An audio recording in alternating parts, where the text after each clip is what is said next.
Trent McDuffie, like, it was amazing. And it was so funny to watch Jamar melt down because of how good Trent McDuffie was. Like, that is one of the more satisfying moments of that season, was watching him just completely own Jamar Chase during that game, to the point where he got a personal foul penalty late in the fourth quarter.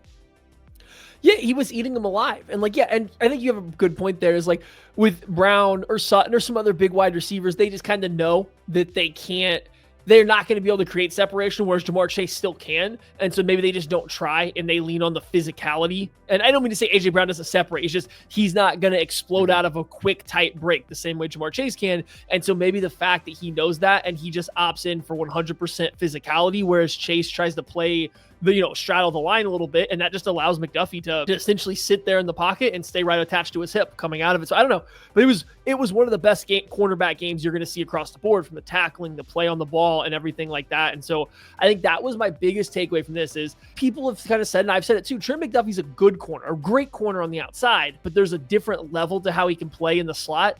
Maybe it's not even just in the slot. Maybe it's just the ability to move around, just doing different things, allowing him not just to go play boundary corner, seemed to really elevate his game, because there was times he was on the outside versus Chase and had no issues. So there is still, cornerback one in the NFL now that Jalen Ramsey, one, is traded, and then two, on the downside of his career, like, yeah, Patrick Surtain probably has a pretty good grip on the best corner in the league. Derek Stingley's coming for it. Sauce Gardner's still there. But like, there is a very clear path for Trent McDuffie to be right there in that conversation with all those guys.